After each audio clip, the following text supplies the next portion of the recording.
일기 신도시를 포함한 노후 계획도시 특별법에 대해 최대호 안양시장이 유감의 뜻을 나타냈습니다. 정부에 수차례 요청했던 이주 대책과 리모델링 규제 완화 문제가 제대로 반영되지 않았기 때문인데요. 시행령이나 정부가 마련 중인 정비 기본 방침에도 반영될 가능성은 적어 보입니다. 이창호 기자의 보도입니다. 정부와 국회에서 발의한 노후계획도시 특별법이 지난 8일 국회를 통과했습니다. 이로써 안양, 평촌과 군포 3분 등 일기 신도시 5개 지역에서는 정비 사업에 탄력을 받게 됐습니다. 최대호 안양시장은 평촌 신도시 정비 기본 계획에 특별법 내용을 충분히 담겠다고 강조했습니다. 앞으로 정비 기본 방침이 마련되면 안양시는 정비 기본 계획에 특별 정비 예정구역 지정, 적정 용적률 및 기반 시설 확충, 선도지구 지정 등의 계획을 구체적으로 담아내어 시민들의 주거복지 향상을 위해 최선을 다하겠습니다. 하지만 이주 대책과 리모델링 조항을 놓고는 유감의 뜻을 전했습니다.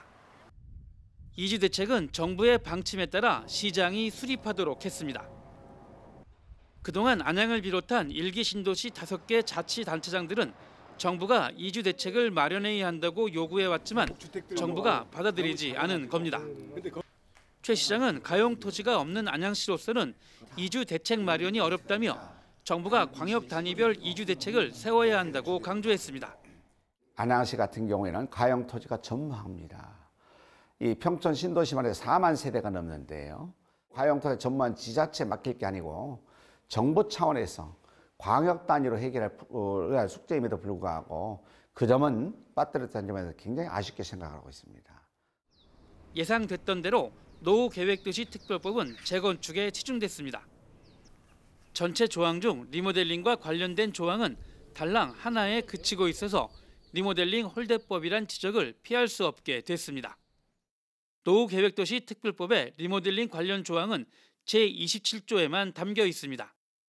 기반시설 등의 공공기여 부분이 있을 경우 증가되는 세대수 상한보다 100분의 140 정도 늘릴 수 있다는 내용입니다. 그동안 최대호 시장과 리모델링 조합 측에서 요구했던 내력벽 철거나 용적률 상향 조정, 수직 증축 등의 규제 완화는 특별법에 하나도 반영되지 않았습니다. 리모델링 사업을 지원하고 있는 최 시장은 미흡한 부분들이 많은 만큼 리모델링 규제 완화를 정부에 더 요구할 방침입니다. 리모델링 진행 시에 세대수 증가 범위 확대 외에도 수직 증축 완화, 세대 간 내력벽 철거 등의 규제 완화가 포함돼야 한다고 지속적으로 권해왔으나 이번에 통과된 노후계획도시 특별법에는 세대수 증가 범위 확대 이외에 다른 사항들은 반영되지 않아 유감스럽게 생각합니다. 일기 신도시와 노후계획도시를 정비하기 위해 마련된 특별법. 재건축과 리모델링 사이에서 고민하고 있는 주민들에게 갈등과 혼란만 부추긴 셈이 됐습니다. BTV 뉴스 이창호입니다.